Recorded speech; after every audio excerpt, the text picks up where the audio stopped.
这是100个同一天过生日的陌生人，把他们关在100个透明的隔间里，从1岁的孩童直到100岁的老人，谁能最后一个离开就能赢到50万美金。这一场年龄之间的比赛充满未知和期待，谁能带走100万奖金呢？吵闹的环境加上孩子们的叫声，几位80多岁的老人实在受不了，放弃了比赛。但更多的却是身不由己，打卡的上班族、念书的学生，还有着急回家吃奶的。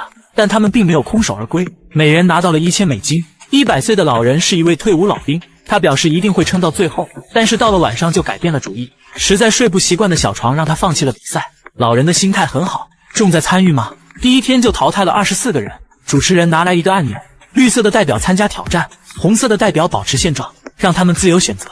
少数人服从多数人，结果和你想的一样，他们都想加快比赛。63个人按下了绿色按钮。这一关的游戏是纸杯里找小球，猜错就会被淘汰。3个纸杯来回交换位置，他们目不转睛地紧紧盯着。主持人试图转移注意力，但只骗到了3岁的小女孩。3个按钮代表3个纸杯，小球究竟藏在哪个杯子里呢？聪明的人已经开始了选择，而使坏的人却在误导别人。很快投票结束，52个人选择了蓝色按钮。主持人决定顺从民意，首先打开蓝色的杯子。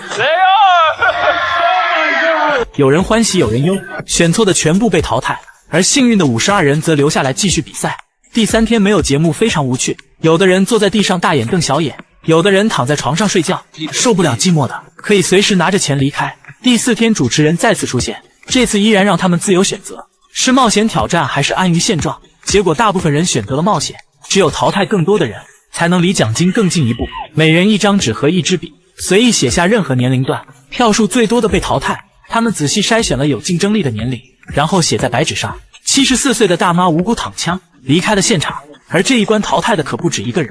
他们首先想到了那个10岁的女孩，她的叫声让人彻夜难眠，几乎全票通过。女孩失望地离开房间，而她临走的愿望竟然是让14岁的表姐陪她一起，姐妹情深一定成全，这还真是好妹妹。随后73岁、71岁、79岁，他们的目标全是老年人，可能尊老爱幼是一种体贴。这一关结束，比赛还剩下25人，竞争少了3/4，而后面的比赛会更加残酷。第5天早上，20个人选择继续挑战。这一关的游戏是积木叠叠乐，根据指示抽出任何一根积木，谁先倒塌就会被淘汰。第1根很安全，没有人失败，继续抽取第2根。39岁的大姐弄倒了积木塔，不甘地离开了赛场。随着积木越抽越多，淘汰的人数也在增加。但是这样的比赛对于老年人来说确实有些难度，他们很难估量哪根是安全的。这一关又淘汰了15个人，剩下的10个幸运儿离100万奖金又近了一步。节目组拆掉空余的90个隔间，偌大的场地变得异常安静，他们的压力很大。明天的比赛不知道谁会离开。到了第6天早上，他们依然选择继续挑战，早一点结束或许是种解脱。这一关是小时候玩的弹珠，每人有10颗，2人为一组，不管用什么方式，只有拿到20颗弹珠才能进入下一关。有人选择掷硬币，一次输个精光，还有人石头剪刀布，一个一个的做赌注。但是比赛很残酷，不管用什么方式，总要有人离开。淘汰的5人也拿到了1万美金，而留下的5个人只高兴了一个晚上。第7天的挑战如约而至，这一次要淘汰掉3个人，决定权就在输掉比赛的95人手里。投票最多的被淘汰，不知道他们是盲选还是看谁不顺眼。5个人瞬间没了底气。最后结果统计，23岁、43岁、54岁票数最高，坚持了7天还是失败了，但他们也拿到了2万美金的补偿。40岁的大哥和52岁的大妈留到了最后。明天的挑战扑朔迷离，兴奋的同时又很紧张。主持人请来他们的家人前来探望，有了家人的鼓励，所有的努力都是值得的，他们的信心被再次点燃。而第8天的挑战全靠天意，2个手提箱里一个是空的，另一个里面放着50万美金。主持人提出2个选择，一方可以偷偷瞄一眼箱子，另一方则可以获得优先选择权。40岁的大哥选择了前者，他面无表情打开了箱子，一脸淡定，让大妈看不出破绽。这要怎么选？大妈只好提出几个问题试试水。 Joe, do you have 500,000 in your briefcase? Yes. Saw a check in there? Yes. 大哥没有犹豫，回答得很爽快，脸上没有任何波澜。大妈却认为他在撒谎，于是选择了面前的手提箱。主持人再次确认了一次，大哥颤抖地打开手提箱。Oh my God! I knew it! 里面真的放着奖金，他的诚实让他没有失去，终于拿到了50万美金，一切努力没有白费，这笔钱足以改变家人的生活。那么问题来了，偷偷瞄一眼和优先选择权你会怎么选呢？用1个小时把房子改造成10个隐形的密室，谁能躲过侦探的搜捕就能赢到奖金。房子很大，可以任意改造，只要你不说我不说，谁能猜到墙里面还可以别有洞天。首次的游戏地点设在6000多平的大别墅里，大胆试想一下，如果是你会在哪里建造密室呢？5个人分散找寻位置，乔治扫了一眼洗手间，准备在镜子后面建造密室。没想到镜子竟然是软的，还是去楼上看看吧。发现一个狗窝还挺合适，如果能搬出去放在泳池里，肯定让人找不到。没想到他的老腰竟然是硬的，或许旁边的壁炉是个好地方，他打算拆下来躺进去。老大建议他不要冒险，这个壁炉价值2万美金，是不是有点得不偿失？好像有点道理，但是关我何事？另一边的肖恩已经钻进了通风口里，他的身材瘦小，但还是卡在里面不能动弹。看来这里不是个好地方，于是他转身就跑到了室外，准备在树上搭建一个密室。但是这么高怎么爬上去？这不是有梯子吗？他迅速搬走了别人的梯子，完全没有听到阿伟的叫声。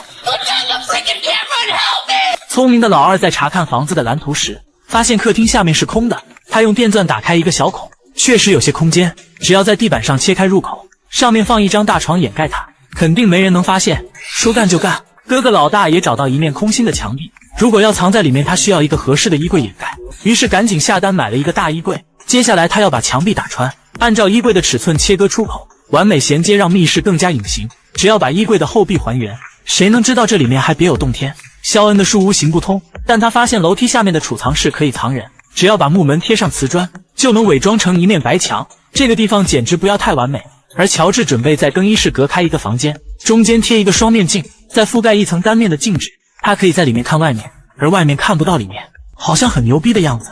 能不能躲过侦探的眼睛啊？老二的地板终于切开了，下面的空间很大，他就差一些道具装饰密室了。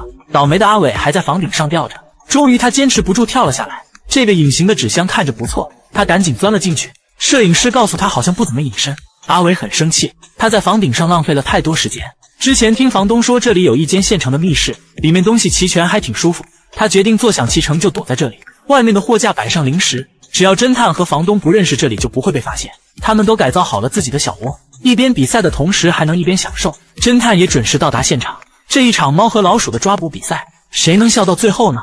侦探已经开始了行动，1个小时的时间找到5个人，他就能拿到1万美金。时间紧迫，奖金诱人，侦探不想浪费时间，看到可疑的地方就把它夷为平地。在他眼皮底下藏人，属实有点吓人。侦探注意到客厅里摆放着一张床，掀开一看什么也没有，转身去了别处。下面的老二松了一口气。侦探在厨房里翻箱倒柜，突然看见装满零食的柜子，后面的阿伟还以为露馅了，没想到他只是看到了喜欢吃的零食。墙上的大眼狗很是可疑，后面还有被凿过的痕迹。他向摄影师借一把锤子，我哪有什么锤子，我看你就像个锤子。侦探下手也太狠了，他拍打着楼梯走上2楼，这里的家具也没能幸免，他砸来砸去浪费了10分钟的时间，而肖恩却偷偷跑了出来。原来他发现门上的瓷砖掉了一块，必须去厨房找一块补上去，还好有隐身盾牌防身，等他拿到之后折回去时，侦探正好从旁边经过，他不得不躲在隐身盾牌的后面避一避。厨房的柜子里塞满了很多海洋球，这让着急的侦探更加愤怒。肖恩趁机赶紧溜走，在他到来之前补上瓷砖藏进密室。千钧一发之际，还是出现了纰漏，密室的门没有关严。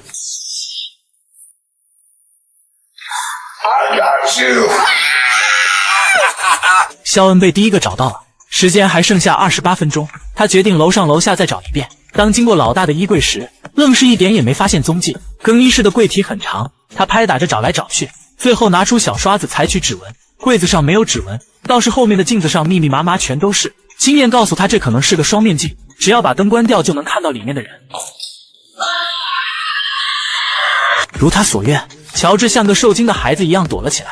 侦探找到了2个人，时间还剩下23分钟。他突然发现之前放零食的柜子消失了，原来是阿伟贪吃改变了柜子的方向。侦探尝试用东西打开密室，开关肯定就在门的附近。他又找到了阿伟，只剩下2个人了，时间还剩下15分钟。偌大的房子连个蚊子都没有，却安了很多个摄像头，还有这凌乱的线头越扯越长，一直延续到床下面。难道这里面有人？侦探粗鲁地掀开大床，在地毯下面果然找到了老二，里面被他设计得很精致。直到老二提醒他只剩下6分钟了，侦探才舍得离开。几分钟的时间能不能找到老大呢？侦探急得像热锅上的蚂蚁，忽然膀胱一扫，看见了电脑上购买的衣柜，好像和楼上看到的一样。他径直冲向目标，墙壁竟然是空的，衣柜后面肯定藏着人。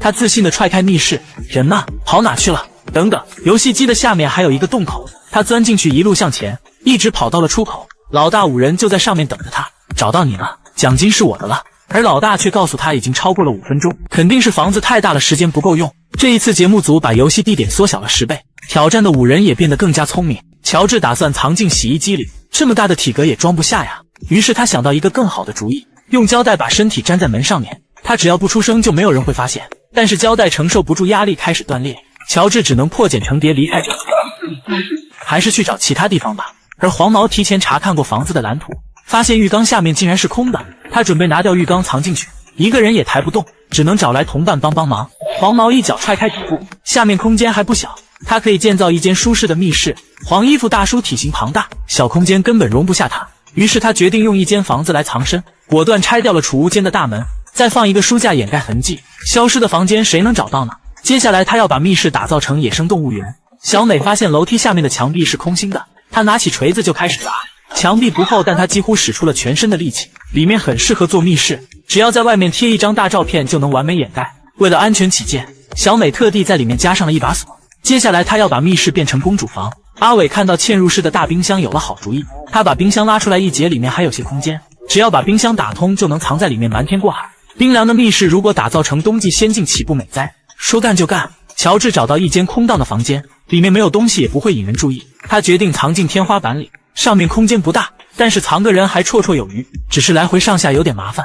乔治使出毕生所学，准备打造一个电梯，让密室不仅隐蔽还更加安全。另一边的黄毛已经刷好了油漆，接下来他要用头像做背景，脸部做地毯，自认为舒适的密室大功告成。他能骗过侦探的眼睛吗？大叔所谓的野生动物园只有一只变色龙和小金鱼，他认为这些就够了。外面的书架一定要摆放好，不能让侦探发现端倪。小美的公主房也差不多了，只要再加些装饰品和彩灯，狭小的密室成为了女孩的秘密房间。阿伟快速把冰箱后壁复原，这里面温度很低，只要注意保暖就可以了。乔治的电梯已经孵化出来了，不知道能不能用。跟预想的一样，来回升降很丝滑，外面看隐藏得很好。乔治躲在上面安心布置自己的小窝，殊不知侦探已经悄悄来到了门口。1个小时找到5人，奖金就归他所有。这个陌生的房子他并不熟悉，但是找人的方式却是随心所欲。他从浴室里出来，完全没有看一眼不寻常的浴缸。黄毛以为他走远了。Did you hear that? 误打误撞发现了露出一半的冰箱，侦探敏锐地发现这不正常，尤其里面的食物只摆放在中间的位置。他很快找到了密室的入口，阿伟还没有待够呢，就被从里面揪了出来。侦探快速找到了一个人，他信心倍增，继续寻找。墙上面有个木箱子，非常可疑，他没有迟疑，直接打开。原来是水气球陷阱，侦探被激怒了，他开启暴躁模式找人。当经过大叔的书架时，上面的摆件有点意思，只是书架摆放的不平稳，还是让侦探发现了端倪。惊不惊喜，意不意外，大叔也被找到了，还剩下3个人了。乔治吃东西的声音被侦探听到了，他耳朵是顺风耳吗？这么小的声音也能听到。侦探来到了乔治的房间，这突兀的电梯设计还是被发现了。他看到蓝色的遥控器挂在外面，你小子还真是个天才。但是百密一疏，还是逃不过侦探的眼睛。只剩下2个人了，他要加快寻找的速度。这里作为游戏地点，应该可以随便找。当他经过楼梯时，也发现了空心的墙壁，他找不到入口，只能徒手撕开这面墙壁。小美逃无可逃，只能乖乖认输。只剩下黄毛一人了。侦探嗅着味道又来到了浴室，他好像闻到了黄毛的臭味，就是找不到人影。他会藏在哪里呢？正准备离开时，发现浴缸的声音不对，梆梆的响声，里面难道是空心的？他用力掀开浴缸，发现里面果然不一样。这个密室设计的不同寻常，一般人可能永远也找不到。但是侦探的称号可不是浪得虚名，他成功找到了所有人。不死心的几人又回到了大别墅，2位年轻的房东自愿成为了寻找者。如果1个小时找不到他们，2位帅气的房东就要变成大光头。这个赌注有点狠，但是在自己家里还能让猴给耍了。肖恩搬来20个纸板箱，他要在这里面建造密室，只是目标显眼，数量太少，还是不够安全。乔治找到一个储藏室，只要加一面假墙就能隔开房间，但是里面非常小，还是不太适合。阿伟发现一面空心的墙壁，他抡起大锤就砸开了入口，里面空间还不小。他打算搬来一台冰箱掩盖痕迹，小黑帮他移动到墙边，才发现根本遮不住破裂的墙壁，还是另寻出路吧。而小黑不挑不拣，随便一个狗洞就能藏身。他费力搬来一台游戏机挡住出口，谁会在意一台没有电的机器呢？接下来他要把狗洞收拾得舒舒服服。肖恩打算藏进天花板里，但是看到几只蜘蛛突然就后悔了，还是不要去冒险了。他记得房东之前就有一个密室存在，而且还想到一个绝妙的主意，只需要在角落处加一面墙壁，就能把密室变成室中室。他测量一下尺寸，决定用木板做墙壁衔接的天衣无缝，再切开一个入口就能钻进去了。外面用一幅画做掩护，他们可能永远也不知道密室里面竟然还有密室。乔治发现一整面空心的墙壁，他要用锤子砸开出口，直到砸得手疼也没能打开。难道不是空心的？但他没有放弃，继续砸。终于砸开了口子，剩下的就简单多了。里面空间非常大，乔治决定布置成家庭电影院，爆米花机、投影仪，各种电影的海报。属于自己的秘密房间简直太棒了。外面他决定用一副大海报遮挡住，但是放的位置有点太突兀，如果在旁边再贴几张海报，是不是就正常多了？乔治躲在密室里自信地等待着。阿伟寻寻觅觅，在室外又找到一面空心的墙壁，他抡起大锤把墙壁打穿。这次的位置相对隐蔽，而且里面空间很大，他只要在破损的墙壁上增加些绿植就能完美掩盖。只是孤零零的一片容易让人怀疑，还是贴满整墙更加隐蔽。再刷一块绿色的木板挡住入口，这一大片茂密的绿植，谁能想到里面会有密室呢？里面也要布置的绚丽多彩，就算待上一整天也不烦闷。4个人藏好不吱声，2位帅气的房东也开始了搜捕行动。1个小时找不到他们就要被剃成光头，他们不能浪费时间，决定一起寻找。小兰发现一面空心的墙壁，她一脚就踹开的大窟窿，但是里面什么都没有。厨房里的披萨吸引住了小红，小兰告诉她这是个陷阱，在浪费我们的时间，不想变光头就赶紧找人。当路过肖恩的密室时，里面的紫色灯光很是可疑，难道有人藏在这里？小兰仔细找了一遍，没有发现任何线索。2人一步去了2楼，肖恩松了一口气。时间过去了15分钟，红蓝组合没有找到一个人，却发现了一间很多零食的房间。赶紧搜刮一下物资，先吃饱了再说。会不会有人藏在房子上面，或者泳池里呢？不如你跳下去找一找。旱鸭子不会游泳，还是算了。很快他们发现一个鬼屋，里面的假人模特很是吓人，没想到其中一个是真人伪装的。小兰差点吓傻了。时间过去了30分钟，还是没有找到人。外面的天色渐渐暗了下来，阿伟密室的灯光却格外亮眼。掀开这层遮挡的绿植，他们找到了阿伟的密室，终于找到了一个人。时间还剩下23分钟，楼上楼下再找一遍，时间已经不多了。他们不想被剃成光头。当经过小黑的密室时，他该有惊喜，又找到了一个人。时间还剩下15分钟，他们看着满墙的电影海报，竟然没有起疑心。剩余2个人藏哪去了？房子来回找了好几遍都没有找到。小兰愤怒地揭开墙上的壁画，突然联想到之前的密室里多了一幅壁画，她决定回去再检查一遍。看到里面亮起的灯光，心里就有了答案。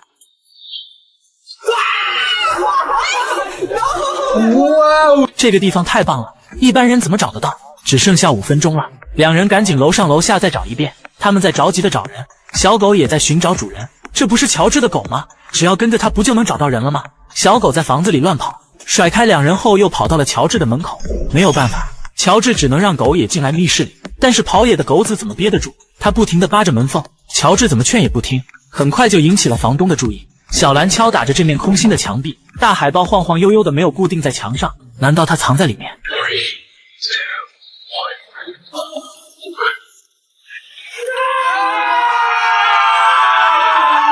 终于找到了乔治，但是时间已经超出了2分钟，准备变成光头吧。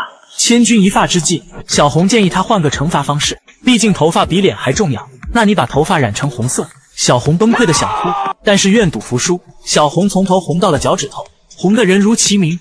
难度升级，游戏继续，换个房子继续凿。这次改造的密室更加隐形，4个人开始寻找藏身的地方。这个房子又大又高，小胖决定藏在床下面、电视里、镜子后面。你这是要藏身还是要拆家？那天花板上呢？黄毛骑着小胖往上爬，上面黑漆漆的，不会有阿飘吧？黄毛胆子很小，差点吓哭。阿伟找到了下水道的盖子，他试着钻进去，里面阴飕飕的，让人很害怕。突然出现一只蜘蛛宝宝，让他彻底死心。还是另寻他地吧。小胖来到厨房找吃的，忽然想到冰箱里或许是个好地方，只要把它移动到储物间，就能一边藏身一边吃饭。这个想法让他精神大振，毫不费力地推动冰箱，准备在里面切开一个窗口。这样的隐藏密室谁能找得到？小胖忙得不亦乐乎，而阿伟却很心疼。你说切就切，我以后用什么？小胖许下承诺，赢到奖金以后赔你一个新的。阿伟只好妥协了，他找到一把锯子，开始切割冰箱。黄毛在路过楼梯时，发现下面是空的，这里是个隐藏的好地方。他拿着电锯就开始切割。里面空间很大，完全可以容纳一个人。他找来一些必需品布置一下密室，最重要的是要把楼梯复原。这样才不会露馅。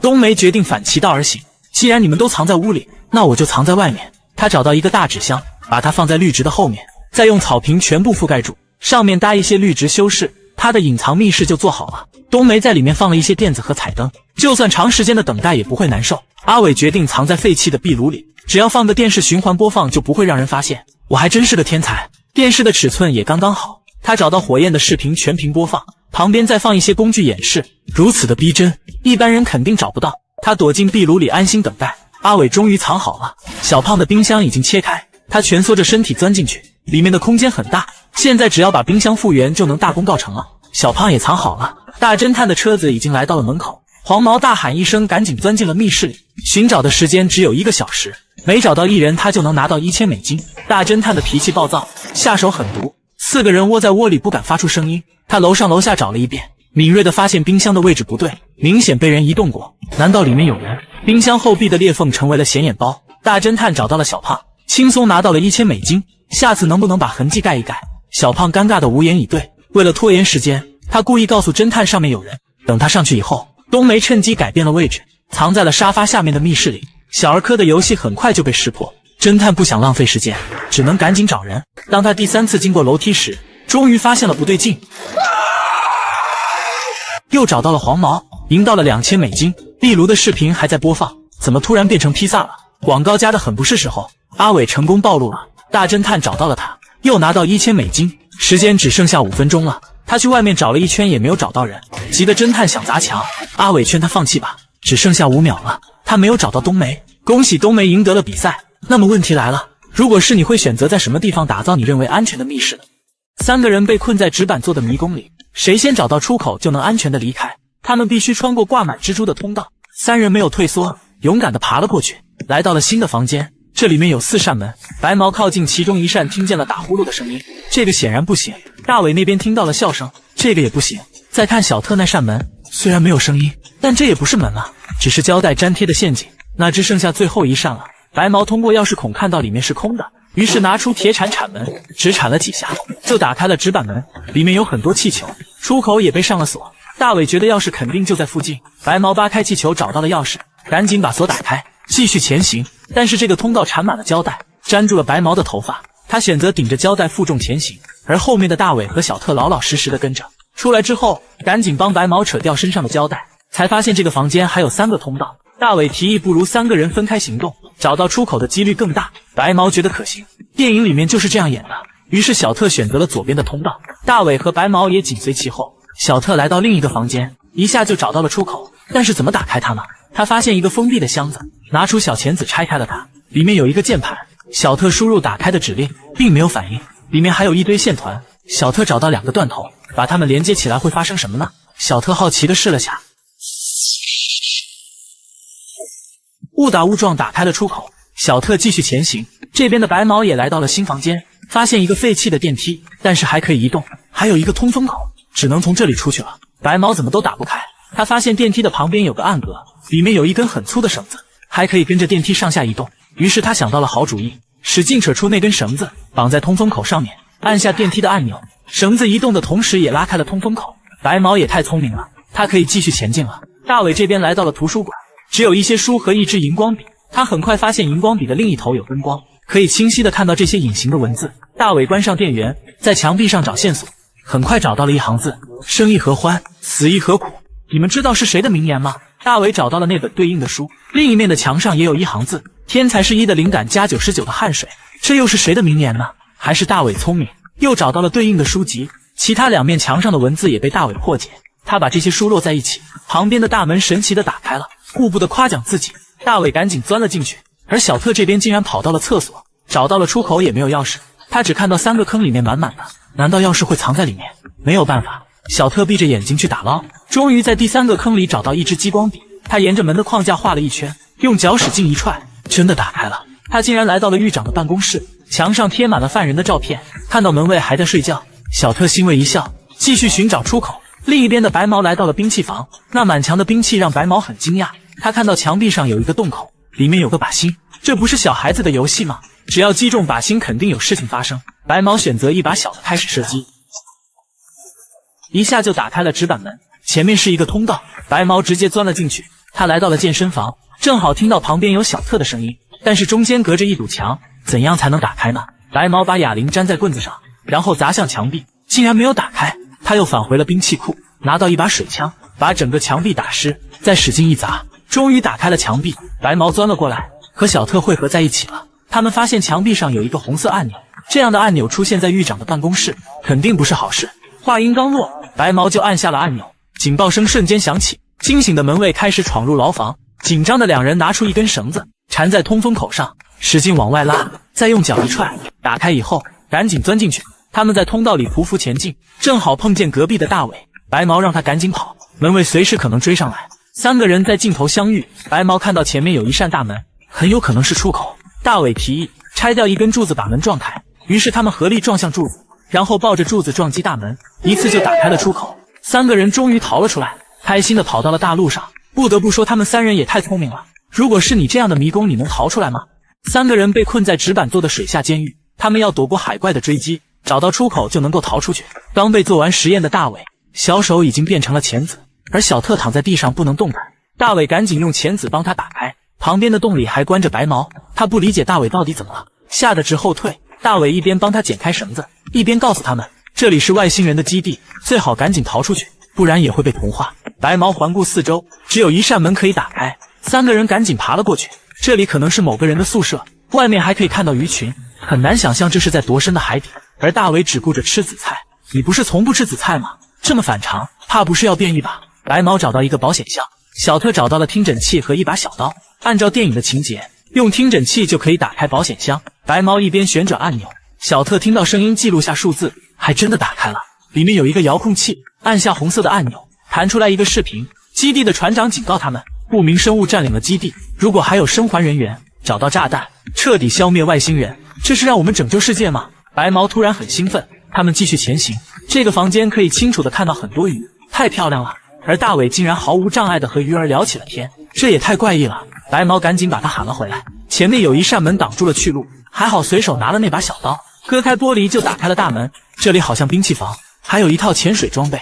正当他们仔细研究时，大伟竟然被渔网困住了。你是人不是鱼，钻什么渔网？太不让人省心了。这时警报声响起，过滤器损坏，氧气不多，没有氧气可怎么办？